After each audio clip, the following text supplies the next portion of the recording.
Houthi বিদ্রোহীদের ঘাঁটিতে ভয়াবহ বিমান হামলা চালিয়েছে ইসরায়েল। রাজধানী সানার কাছাকাছি হাইজ বিদ্যুৎ কেন্দ্রকে নিশানা করে চালানো হয় এই হামলা, যেখানে হুথি নেতারা বৈঠকে বসেছিলেন বলে জানায় স্থানীয় সূত্র। হামলার ফলে মুহূর্তেই বিস্ফোরণে বিদ্যুৎ সরবরাহ বন্ধ হয়ে যায় আর অগ্নিকাণ্ডে গোটা এলাকা কেঁপে ওঠে। তেল আবিব থেকে 1000 মাইল দূরে গিয়ে এই হামলা ইসরায়েলের জন্য এক নজিরবিহীন সামরিক অভিযান। ইসরায়েলি সেনাবাহিনী জানিয়েছে, হুথি বিদ্রোহীদের মালিকানাধীন জ্বালানি অবকাঠামোই ছিল তাদের মূল লক্ষ্য, কারণ গত 1 বছরে হুথিরা ইসরায়েলের বিরুদ্ধে ডজনেরও বেশি ব্যালিস্টিক মিসাইল ও ড্রোন হামলা চালিয়েছে। হামাসের সঙ্গে সংহতি জানিয়ে 2023 সালের অক্টোবরে তারা প্রথম ইসরায়েলের দিকে ক্ষেপণাস্ত্র ছোড়ে। আইডিএফ দাবি করেছে, হুথি সন্ত্রাসী শাসন মূলত ইরানের অর্থায়ন ও নির্দেশে পরিচালিত। তাদের অভিযোগ, হুথিরা সমুদ্রপথ ব্যবহার করে কেবল ইসরায়েল নয়, বৈশ্বিক বাণিজ্য ও জাহাজ চলাচলকেও বিপদের মুখে ফেলছে। হুথি নিয়ন্ত্রিত আল মাসিরা টিভি অবশ্য শুধু বিস্ফোরণের খবর দিয়েছে, তবে সরাসরি ইসরায়েলকে দায়ী করেনি। তবে স্থানীয় রিপোর্ট বলছে, হাইজ বিদ্যুৎ কেন্দ্রের কন্ট্রোল রুমে হুথি নেতারা বৈঠকে ছিলেন। ঠিক সেই সময় মিসাইল হামলা চালানো হয়। হুথিদের বিরুদ্ধে এটি প্রথম হামলা নয়। জুলাই 2024 থেকে ইসরায়েল একাধিকবার ইয়েমেনে বড় আকারের হামলা চালিয়েছে। সানার আন্তর্জাতিক বিমানবন্দর, হোদেইদা বন্দর এবং জ্বালানি অবকাঠামো এর শিকার হয়েছে। সবগুলোর পেছনেই কারণ হুথি বিদ্রোহীদের লাল সাগরে অব্যাহত আক্রমণ বলে দাবি করে ইসরায়েল। 2023 সালের অক্টোবর থেকে হুথিরা লাল সাগরে আন্তর্জাতিক জাহাজে হামলা শুরু করে। তাদের দাবি, গাজায় ইসরায়েলের আগ্রাসনের প্রতিবাদেই এই পদক্ষেপ। তবে এতে শুধু ইসরায়েল নয়, যুক্তরাষ্ট্র, যুক্তরাজ্য সহ পশ্চিমা জোট দেশগুলোও জড়িয়ে পড়ে। মার্কিন নেতৃত্বাধীন জোট হুথিদের লক্ষ্য করে ডজন খানেক হামলা চালায়। যদিও চলতি বছরের মে মাসে ওয়াশিংটন হুথিদের সঙ্গে অস্থায়ী যুদ্ধবিরতিতে পৌঁছায়, কিন্তু এরপরও হামলা থেমে থাকেনি। সম্প্রতি হুথিরা লাইবেরিয়া পতাকাবাহী বাণিজ্যিক জাহাজ ইটার্নিটি সি ডুবিয়ে দিয়েছে। এতে 4 নাবিক নিহত হন, কয়েকজনকে জিম্মি করা হয়, একজন গুরুতর আহত হয়ে পা হারান। কয়েকদিন আগে তারা গ্রিস পরিচালিত ম্যাজিক সিস জাহাজেও হামলা চালায়। যুক্তরাষ্ট্র ও মিত্ররা বারবার বলেছে, ইরান সরাসরি হুথিদের অস্ত্র দিচ্ছে। গত মাসে ওয়াল স্ট্রিট জার্নাল জানায়, ইয়েমেনের আন্তর্জাতিকভাবে স্বীকৃত সরকার এক বিশাল অস্ত্রবাহী চালান আটক করেছে, যেখানে ছিল ইরানি তৈরি ব্যালিস্টিক মিসাইল, ড্রোন ইঞ্জিন, যুদ্ধাস্ত্র ও টনের পর টন গোলাবারুদ। মার্কিন কর্মকর্তারা এটিকে সাম্প্রতিক ইতিহাসের অন্যতম বৃহৎ চালান হিসেবে বর্ণনা করেছেন। বিশ্লেষকরা বলছেন, ইসরায়েলের এই হামলা কেবল হুথিদের নয়, ইরানকেও সরাসরি বার্তা দিচ্ছে। তবে আশঙ্কা রয়েছে, এই সংঘাত যদি ছড়িয়ে পড়ে, তা মধ্যপ্রাচ্যের বিদ্যমান সংকটকে আরও ভয়াবহ করে তুলতে পারে।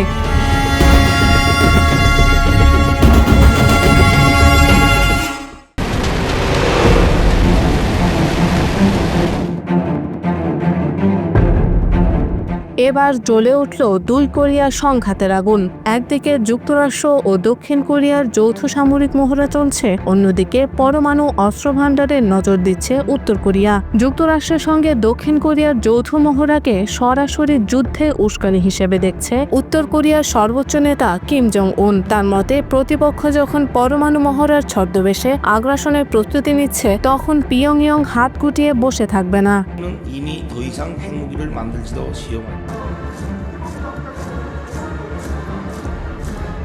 উলচে ফ্রিডম শিল্ড নামে 11 দিনের এই যৌথ মহড়া চলছে দক্ষিণ কোরিয়ায়। এবছর 40টির মধ্যে 20টি শিল্ড ট্রেনিং ইভেন্ট পিছিয়ে সেপ্টেম্বর মাসে করা হবে। যদিও দক্ষিণ কোরিয়ার প্রেসিডেন্ট লি জে-মিয়ং দাবি করেছেন, এ পদক্ষেপ উত্তেজনা কমানোর জন্য, কিন্তু বিশ্লেষকরা মনে করছেন উত্তর কোরিয়ার প্রতিক্রিয়া হবে একেবারেই উল্টো।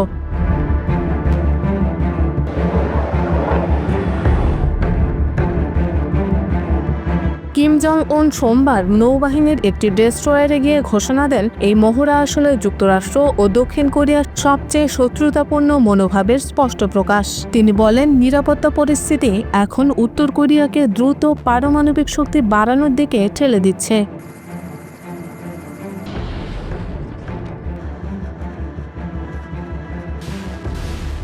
বিশ্লেষকদের মতে কিমের এই ঘোষণা স্পষ্টভাবে জানিয়ে দিচ্ছে উত্তর কোরিয়া কোনোভাবে নিরস্ত্রীকরণ মেনে নেবে না, বরং তাদের লক্ষ্য হচ্ছে অপরিবর্তনীয়ভাবে পারমাণবিক অস্ত্রভান্ডার আরও শক্তিশালী করা।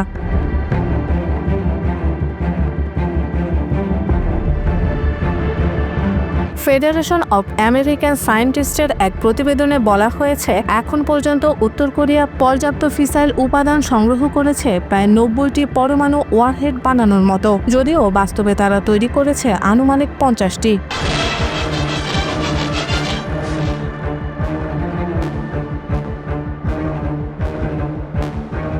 একই সঙ্গে উত্তর কোরিয়া ঘোষণা দিয়েছে আগামী বছর অক্টোবরের মধ্যে তারা তৃতীয় 5000 টন ওজনের চোয়ে হিয়ন শ্রেণীর ডেস্ট্রয়ার বানাবে এবং নতুন ক্রুজ ও এন্টি-এয়ার মিসাইলের পরীক্ষা চালাচ্ছে।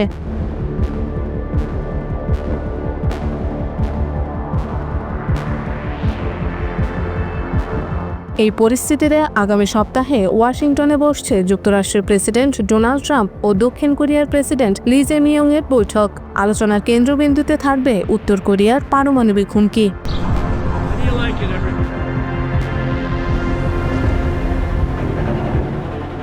সব মিলিয়ে কিম জং উনের নতুন ঘোষণা কেবল সামরিক উত্তেজনাই নয়, এশিয়া প্যাসিফিক অঞ্চলের নিরাপত্তা সমীকরণকেও আরও জটিল করে তুলেছে। বিশ্লেষকরা বলছেন, যদি কূটনৈতিক পথে সমাধান না খোঁজা যায় তবে উপদ্বীপ যে কোনো সময় বিস্ফোরণ ঘটাতে পারে।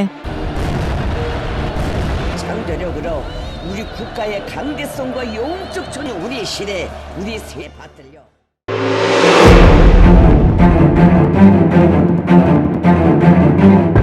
ইউক্রেন যুদ্ধের সমাধানে যুক্তরাষ্ট্র ও ন্যাটো মিত্রদের পদক্ষেপ বিশ্বব্যাপী তাদের বিশ্বাসযোগ্যতার উপর নির্ভর করছে। ওয়াশিংটনে বহুপাক্ষিক বৈঠকের পর ফরাসি প্রেসিডেন্ট ইমানুয়েল ম্যাক্রো এমন মন্তব্য করেন। মার্কিন প্রেসিডেন্ট ডোনাল্ড ট্রাম্প, ইউক্রেনের প্রেসিডেন্ট ভলোদিমির জেলেনস্কি এবং ইউরোপীয় নেতাদের অংশগ্রহণে এই বৈঠক অনুষ্ঠিত হয় ট্রাম্প পুতিন আলাস্কা বৈঠকের মাত্র 3 দিন পর।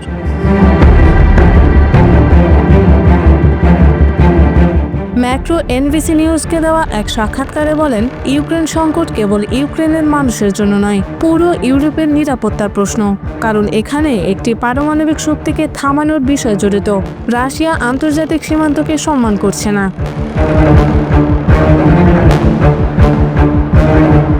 তিনি জোর দিয়ে বলেন, ইউক্রেন যুদ্ধের সমাধান হবে পশ্চিমা বিশ্বের জন্য এক পরীক্ষা। যদি তারা ব্যর্থ হয় তবে তাদের বৈশ্বিক বিশ্বাসযোগ্যতা মারাত্মকভাবে ক্ষতিগ্রস্ত হবে।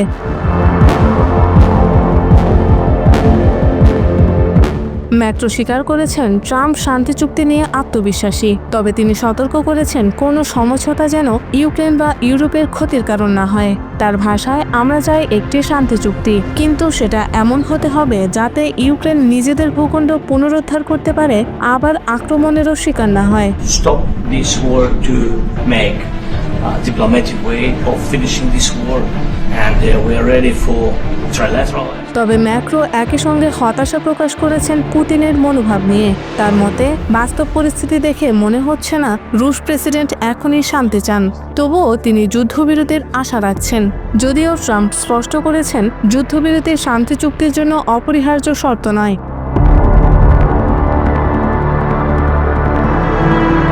ফরাসি প্রেসিডেন্ট আরও বলেন, নিরাপত্তা নিশ্চয়তা ছাড়া কোনো শান্তি চুক্তি কার্যকর হবে না, কারণ রাশিয়া অতীতে বারবার প্রতিশ্রুতি ভেঙেছে। প্রয়োজনে মস্কোর উপর আরও কঠোর নিষেধাজ্ঞা আরোপের পক্ষেও মত দেন তিনি।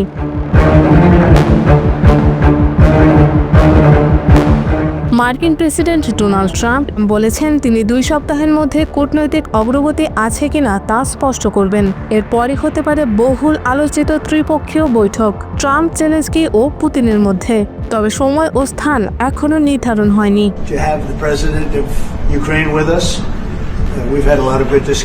সব মিলিয়ে ট্রাম্পের প্রচেষ্টা শান্তির নতুন পথ খুলতে পারে, কিন্তু ম্যাক্রোর সতর্কবার্তা ইঙ্গিত দিচ্ছে, এ যুদ্ধে আসল লড়াই কেবল যুদ্ধক্ষেত্র নয়, বরং বৈশ্বিক বিশ্বাসযোগ্যতা ও নিরাপত্তার প্রশ্নে।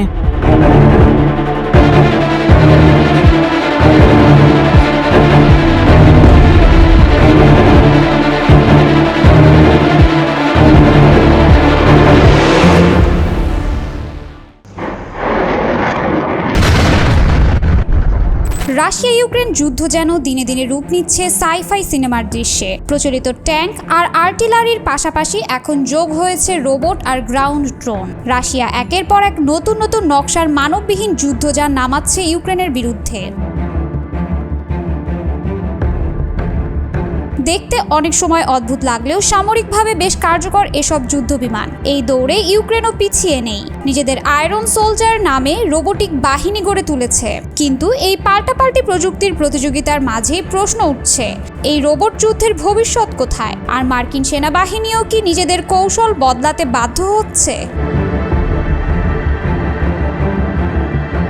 রুশ বাহিনী সাম্প্রতিক সময়ে যেসব গ্রাউন্ড ড্রোন ব্যবহার করছে সেগুলোর মধ্যে রয়েছে 4 চাকার বাগি, যেটাতে একজন সৈন্য বসতে পারে। আবার পেছনে রাখা যায় অস্ত্র, খাবার বা পানি। তবে সমস্যা হলো এই সৈন্য কোনো সুরক্ষা ছাড়াই পুরোপুরি খোলা অবস্থায় থাকে। এছাড়া রাশিয়া ব্যবহার করেছে চাকার ওপরে বাক্স, যা দিয়ে সরবরাহ পাঠানো হয়।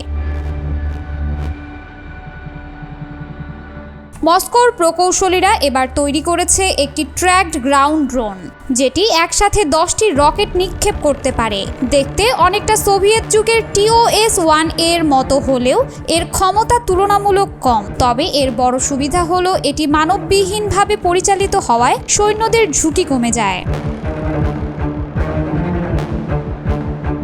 শুধু প্রচলিত যান নয়, রাশিয়া হোভারবোর্ড দিয়েও তৈরি করছে ড্রোন।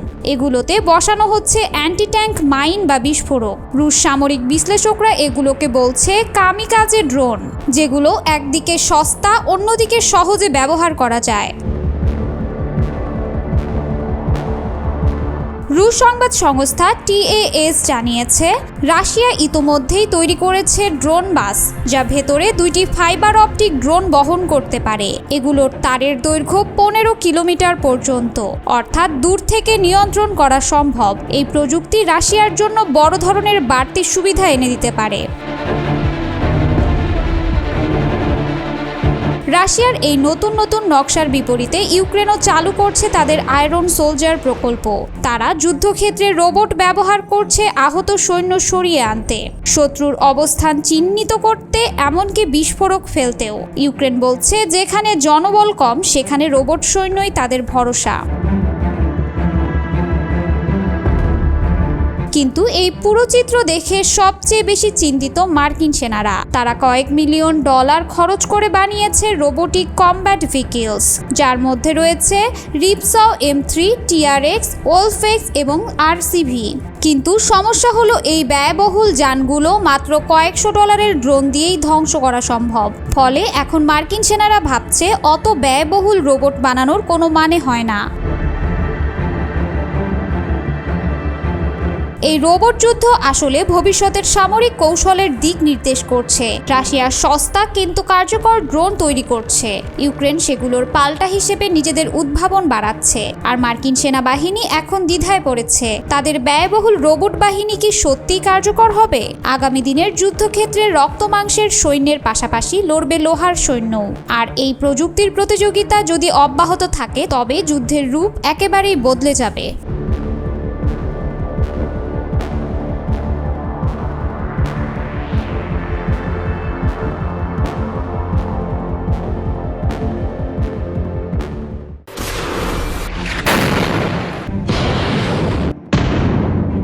ট্রাম্প বলছেন যুদ্ধবিরতির প্রয়োজন নেই।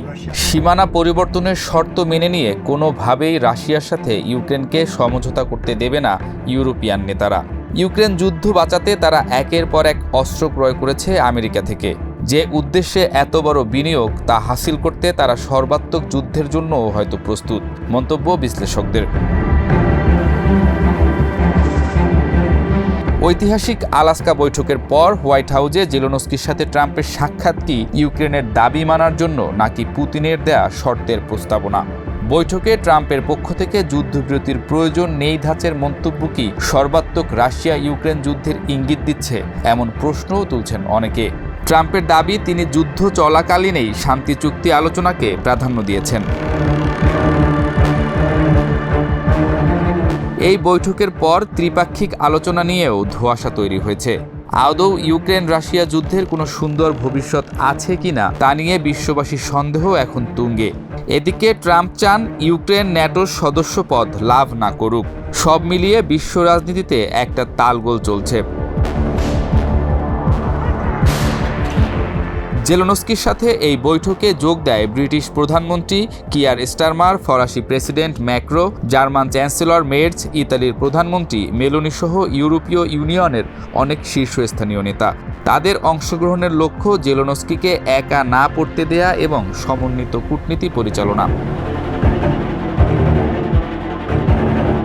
খার্কিভ ও দনবাসে রাশিয়ার সাম্প্রতিক ক্ষেপণাস্ত্র ও ড্রোন হামলায় নিহতের সংখ্যা বেড়ে দাঁড়িয়েছে 12।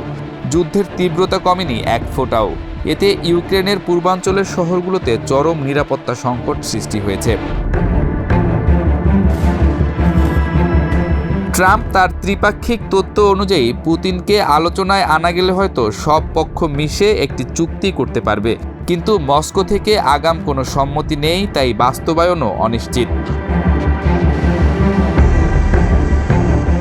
যুদ্ধবিধ্বস্ত ইউক্রেনে এখনও ত্রাণ ও পুনর্বাসন কার্যক্রম অসম্পূর্ণ। বাজারে খাদ্য ও জ্বালানি সংকট। বিশ্বের নানা দেশে তৈরি হচ্ছে সমন্বিত তহবিল, কিন্তু লজিস্টিক বাধা সমস্যাসমূহকে দ্বিগুণ করছে। বিশ্লেষকরা মনে করছেন ট্রাম্পের সংঘাতমুখী শান্তি নীতি বাস্তবে কিভাবে কাজ করবে সেটি নির্ভর করবে যুদ্ধক্ষেত্রে গতি প্রকৃতির উপর। ইউক্রেনের স্থিতিশীলতা নিশ্চিতকরণে ইন্দো প্যাসিফিক কৌশল এবং ন্যাটো, ইইউ, জাপান, অস্ট্রেলিয়া জোটের ভূমিকায়। যুদ্ধবিরতি না চাইলেও চলবে যুদ্ধের সরঞ্জাম ক্রয়, আর চলবে শান্তি আলোচনা। যুদ্ধের মঞ্চ ভিন্ন, শান্তির মঞ্চ ভিন্ন, তবে কূটনৈতিক লড়াই অপরিবর্তিত। এখনও অনিশ্চিত রাশিয়া ইউক্রেন যুদ্ধের ভবিষ্যৎ।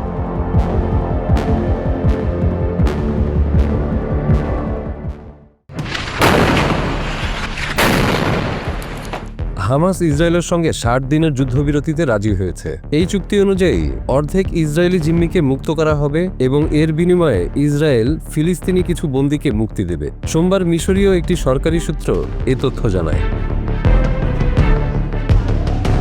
হামাসের শীর্ষ নেতা বাসেম নাইম ফেসবুকে এই চুক্তিতে সম্মতির কথা নিশ্চিত করেছেন। হামাস জানায় অন্যান্য ফিলিস্তিনি দলগুলো মধ্যস্থতাকারীদের মাধ্যমে তাদের সম্মতির কথা জানিয়েছে। ইসরায়েলের পক্ষ থেকে আনুষ্ঠানিকভাবে এই প্রস্তাবের কোনো প্রতিক্রিয়া দেওয়া হয়নি, তবে এক ইসরায়েলি কর্মকর্তা বলেন তারা প্রস্তাবটি পেয়েছেন। যুক্তরাষ্ট্রের সহায়তায় মিশর ও কাতার উভয় পক্ষের মধ্যে মধ্যস্থতা করছে। ইসরায়েলের পরিকল্পনা অনুযায়ী তারা গাজা শহরের দখল নিতে চায়। এই পরিকল্পনা ঘিরে দেশটির ভেতর ও বাইরে উদ্বেগ দেখা দিয়েছে। রবিবার ইসরায়েলের হাজার হাজার মানুষ শান্তিপূর্ণ বিক্ষোভ করে যুদ্ধ বন্ধ ও বাকি 50 জন জিম্মির মুক্তি দাবি করেছে। ধারণা করা হয় এদের মধ্যে 20 জন এখনো জীবিত। ইসরায়েলের স্থল হামলার আশঙ্কায় গাজার বহু মানুষ পূর্বাঞ্চল ছেড়ে পশ্চিম ও দক্ষিণের দিকে পালিয়ে যাচ্ছে। এসব এলাকা এখন প্রায় ধ্বংসস্তূপে পরিণত। প্রত্যক্ষদর্শীরা জানান সোমবার গাজার সাবরা এলাকায় অন্তত 9টি ট্যাঙ্ক ও বুলডোজার নিয়ে ইসরায়েলি সেনারা ঢুকে পড়ে। ইসরায়েলের সেনাপ্রধান লেফটেন্যান্ট জেনারেল ইয়াল জামির বলেন, গাজা যুদ্ধে ইসরায়েল এখন এক গুরুত্বপূর্ণ মোড়ে রয়েছে। তার ভাষ্যমতে এখন তাদের মূল লক্ষ্য হল গাজা শহরে হামাসের উপর আরও শক্তিশালী আঘাত করা। প্রধানমন্ত্রী বেনিয়ামিন নেতানিয়াহু এক ভিডিও বার্তায় বলেন, আমি যেমনটা শুনছি মিডিয়ার খবরে একটি বিষয় স্পষ্ট, হামাস প্রচণ্ড চাপে রয়েছে। মিশরীয় সূত্র জানায় হামাস যে প্রস্তাবে রাজি হয়েছে তাতে 60 দিনের জন্য ইসরায়েলি সামরিক অভিযান বন্ধ রাখার কথা আছে। এছাড়া এতে পুরো যুদ্ধ বন্ধের পথ তৈরি করার রূপরেখা দেওয়া আছে। প্রায় 2 বছর ধরে এই যুদ্ধ চলমান। এক সূত্র জানায় এই প্রস্তাব যুক্তরাষ্ট্রের বিশেষ দূত স্টিভ উইটকফের আগের একটি পরিকল্পনার খুব কাছাকাছি। সেই পরিকল্পনাটি ইসরায়েল আগে থেকেই মেনে নিয়েছিল। রবিবার কায়রোতে হামাসের প্রতিনিধিদের সঙ্গে মধ্যস্থতাকারীরা বৈঠক করেন। সোমবার কাতারের প্রধানমন্ত্রী শেখ মোহাম্মদ বিন আব্দুর রহমান আল থানিও আলোচনায় যোগ দেন। তিনি মিশরের প্রেসিডেন্ট এল-সিসি ও হামাস প্রতিনিধিদের সঙ্গে সাক্ষাৎ করেন। ইসরায়েল চলতি মাসের শুরুতে গাজা শহর দখলের পরিকল্পনা অনুমোদন করে, তবে তারা জানায় এতে সময় লাগতে পারে, ফলে যুদ্ধবিরতির সুযোগ এখনো খোলা রয়েছে। যদিও নেতানিয়াহু বলেছিলেন অভিযান খুব দ্রুতই শুরু হবে এবং এর মাধ্যমে হামাসকে পরাজিত করে যুদ্ধ শেষ হবে।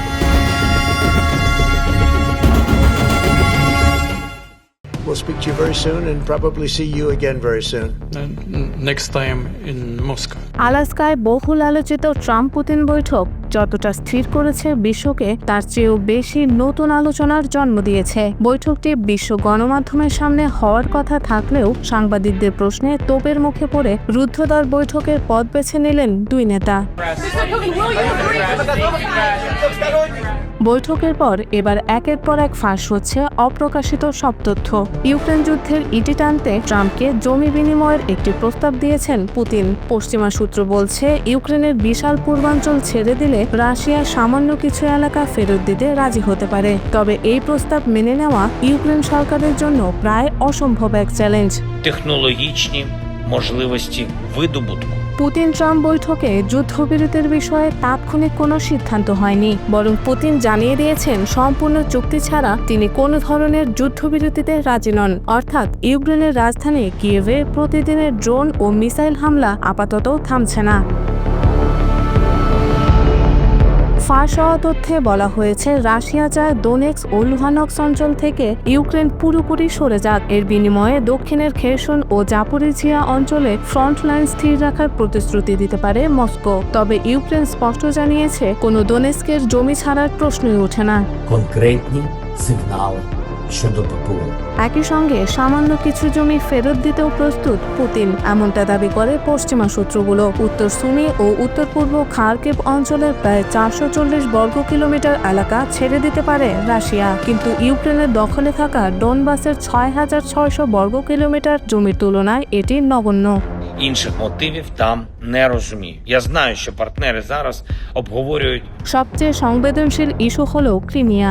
রাশিয়ার প্রত্যাশা অন্তত আংশিক হলেও পশ্চিমা শক্তি ও সম্ভব হলে যুক্তরাষ্ট্র ক্রিমিয়ার উপর রাশিয়ার সার্বভৌমত্বকে স্বীকৃতি দেবে, কিন্তু কিয়েভ ও তার মিত্র ইউরোপীয় দেশগুলো বারবার স্পষ্ট করেছে ক্রিমিয়ার দখলকে তারা কখনোই বৈধতা দেবে না। Ми досі чекаємо відповідь на пропозицію купити систему. প্রস্তাবে আরও রয়েছে ইউক্রেনের ন্যাটোতে যোগ দেওয়ার পথ চিরতরে বন্ধ করা। তবে ইউক্রেনের জন্য এক ধরনের বিকল্প নিরাপত্তা নিশ্চয়তার আলোচনাও চলছে। ট্রাম্প নাকি ইউরোপীয় নেতাদের বলেছেন ন্যাটোর বাইরে হলেও কোনো ধরনের আর্টিকেল 5 ধাঁচের নিশ্চয়তা দেওয়া হতে পারে। But he sort of didn't like that. And I said, well, if it's okay with you, then you and I do have a difference. ধর্ম ও ভাষার বিষয়েও দাবি দেওয়া তুলেছে মস্কো। রাশিয়ান ভাষাকে আনুষ্ঠানিক মর্যাদা এবং রুশ অর্থোডক্স চার্চকে ইউক্রেনে স্বাধীনভাবে কার্যক্রম চালানোর অধিকার দিতে হবে বলে জানিয়েছে রাশিয়া, কিন্তু ইউক্রেন বলছে রুশপন্থী ধর্মীয় সংগঠনগুলো দেশের ভেতরে গুপ্তচর বৃত্তি ও প্রোপাগান্ডায় জড়িত, তাই আইন করে তাদের নিষিদ্ধ করা হয়েছে। Реальний тиск на Росію. Вони мають бути змушені шукати миру. এমন প্রস্তাবকে অনেকে শুরু করার মতো আলোচনা হিসেবে দেখছেন, আবার কেউ কেউ বলছেন এটি পুতিনের চূড়ান্ত প্রস্তাব। মার্কিন প্রেসিডেন্ট ট্রাম্প অবশ্য যুদ্ধবিরতি নিয়ে এখনো আশাবাদী। তার ভাষায় আমরা খুব কাছাকাছি এসেছি, এখন ইউক্রেনকে রাজি হতে হবে। But I want to see it come to an end. বিশ্লেষকরা মনে করছেন জমি দিয়ে শান্তির এই ফর্মুলা ইউক্রেনের জন্য অত্যন্ত কঠিন হবে, কারণ দোনেক্স ও লুহানস্ক শুধু কৌশলগত নয়, দেশটির জন্য আবেগের প্রতীকও বটে। তবে একই সঙ্গে ইউরোপীয় রাজনীতিকরা আশঙ্কা করছেন যদি এই সমঝোতা কার্যকর হয় তাহলে পূর্ব ইউরোপের নিরাপত্তা মানচিত্র আমূল বদলে যেতে পারে।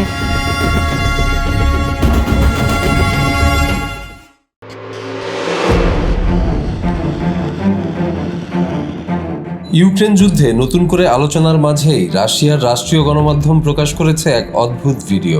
সেখানে দেখা যাচ্ছে আমেরিকার তৈরি একটি সাঁজোয়া যান রুশ সেনাদের দখলে, আর সেই যানটি বয়ে বেড়াচ্ছে একই সঙ্গে রাশিয়া ও যুক্তরাষ্ট্রের পতাকা। পর্যবেক্ষকরা বলছেন এই ভিডিও মূলত শান্তি আলোচনার প্রেক্ষাপটে এক ধরনের কূটনৈতিক ট্রল বা প্রোপাগান্ডা।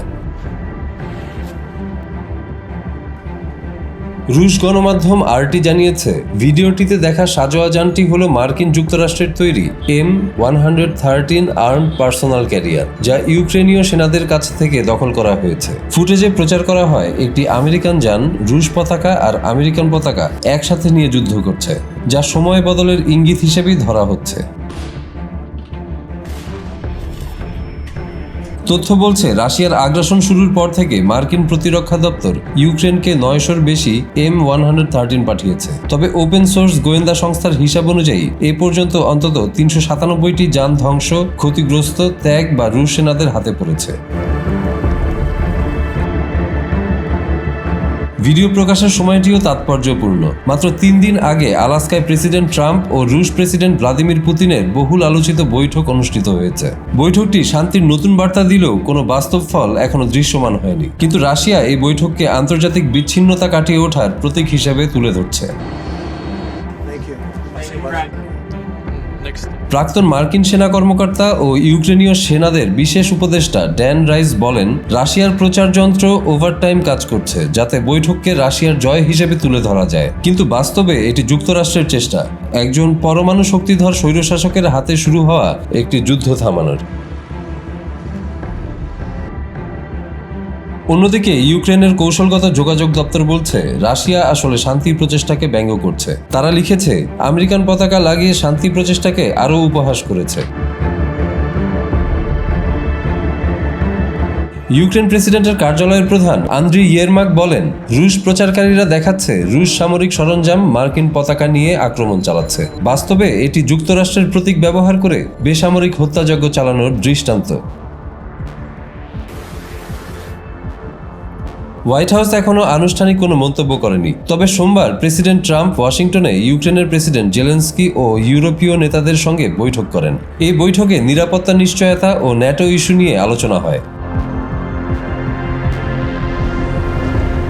বিশ্লেষকরা বলছেন, রাশিয়ার প্রচার কৌশল আসলে শান্তি আলোচনা ঘিরে বারবার পশ্চিমা বিশ্বকে বিভ্রান্ত করার চেষ্টা করে। একদিকে বৈঠক থেকে ইতিবাচক সংকেত তুলে ধরা হচ্ছে, অন্যদিকে যুদ্ধক্ষেত্রে প্রোপাগান্ডা ছড়িয়ে সেই প্রক্রিয়াকে ব্যঙ্গ করা হচ্ছে। তাই প্রকৃত সমাধান নির্ভর করবে রাজনৈতিক প্রতিশ্রুতির চেয়ে বাস্তব পদক্ষেপের উপর।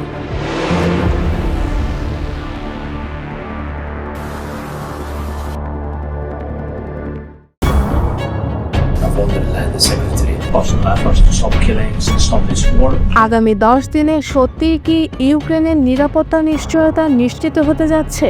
যুক্তরাষ্ট্র কি আসলেও যুদ্ধ অবসানের লক্ষ্যে রাশিয়ার সঙ্গে যে কোনো চুক্তিতে ইউক্রেনের নিরাপত্তা নিশ্চিত করতে সাহায্য করবে?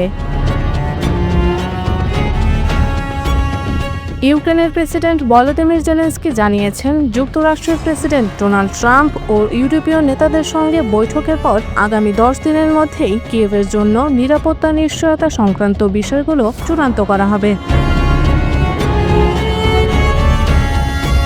মঙ্গলবার এক সংবাদ সম্মেলনে তিনি বলেন, নিরাপত্তা নিশ্চয়তাগুলো আমাদের অংশীদাররা উন্মোচন করবে এবং আরও বিস্তারিত তথ্য সামনে আসবে। সবকিছু কাগজ কলমে পরবর্তী 1 সপ্তাহ থেকে 10 দিনের মধ্যে চূড়ান্ত হবে। সোমবার ট্রাম্প জেলেনস্কিকে বলেন, রাশিয়ার সঙ্গে যুদ্ধ বন্ধে কোনো চুক্তি হলে যুক্তরাষ্ট্র ইউক্রেনের নিরাপত্তা নিশ্চয়তায় সহায়তা করবে, তবে ঠিক কী ধরনের সহায়তা দেওয়া হবে তা এখনও স্পষ্ট নয়। জেলেনস্কি বলেন, সবচেয়ে গুরুত্বপূর্ণ বিষয় হলো যুক্তরাষ্ট্র একটি স্পষ্ট বার্তা দিচ্ছে তারা নিরাপত্তা নিশ্চয়তা দানের সমন্বয়কারী দেশগুলোর একটি হবে এবং তারা এই প্রক্রিয়ার অংশীদার। আমি মনে করি এটি একটি বড় অগ্রগতি। যদিও এই বৈঠকের পর খুব শীঘ্রই কোনো শান্তি চুক্তির সম্ভাবনা দেখা যায়নি, তবুও জেলেনস্কি জানিয়েছেন ট্রাম্পের সঙ্গে তার সোমবারের বৈঠক ছিল এখন পর্যন্ত সেরা। তিনি আরও বলেন, ইউক্রেন রাশিয়ার সঙ্গে যে কোনো পদ্ধতিতে আলোচনায় বসতে প্রস্তুত রয়েছে এবং ভূখণ্ড সংক্রান্ত বিষয়গুলো রুশ প্রেসিডেন্ট ভ্লাদিমির পুতিনের সঙ্গে দ্বিপাক্ষিকভাবে আলোচনা হবে। তবে মস্কোর সঙ্গে বৈঠকের কোনো নির্দিষ্ট তারিখ ধার্য হয়নি। জেলেনস্কির ভাষায়, ভূখণ্ড সংক্রান্ত বিষয়ে শুধুমাত্র আমার আর পুতিনের মধ্যে আলোচনা হবে। তার কথায় বোঝা যাচ্ছে অন্য কারো হস্তক্ষেপ তিনি মেনে নিতে নারাজ। তিনি আরও জানান, নিরাপত্তা নিশ্চয়তার অংশ হিসেবে ইউক্রেনের জন্য যুক্তরাষ্ট্র একটি অস্ত্র প্যাকেজ দেবে, যার মধ্যে রয়েছে যুদ্ধবিমান, আকাশ প্রতিরক্ষা ব্যবস্থা এবং অন্যান্য সামরিক সরঞ্জাম। জেলেনস্কির বক্তব্য থেকে জানা যায়, ইউক্রেনের প্রস্তাবিত একটি প্যাকেজের মূল্য প্রায় $90 বিলিয়ন এবং তারা যুক্তরাষ্ট্রের প্রেসিডেন্টের সঙ্গে এমন একটি চুক্তিতে পৌঁছেছে, ইউক্রেনের রপ্তানি শুরু হলে যুক্তরাষ্ট্র তাদের থেকে ড্রোন কিনবে। গত সোমবার ইউক্রেন যুদ্ধ নিরসনের পথ নিয়ে আলোচনা করতে ইউক্রেনের প্রেসিডেন্ট ভলোদিমির জেলেনস্কি ও ইউরোপীয় নেতাদের সঙ্গে হোয়াইট হাউসে বৈঠক করেন মার্কিন প্রেসিডেন্ট ডোনাল্ড ট্রাম্প।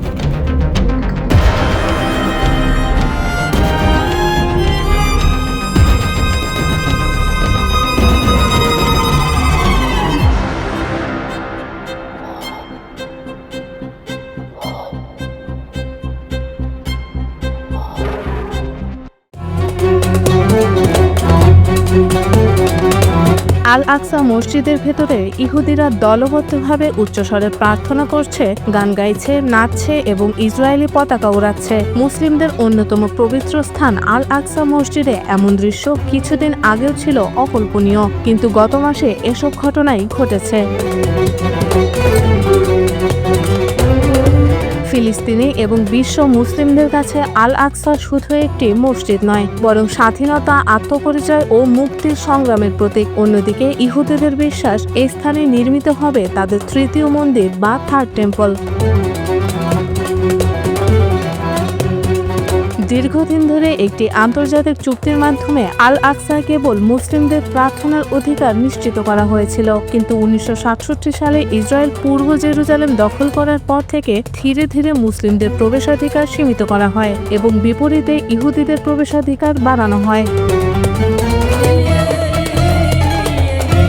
বিশেষ করে 2023 সালের 7 অক্টোবর ফিলিস্তিনি সশস্ত্র গোষ্ঠীর ইসরায়েলি বস্তিতে হামলার পর থেকে এ চর্চা আরও বেড়েছে।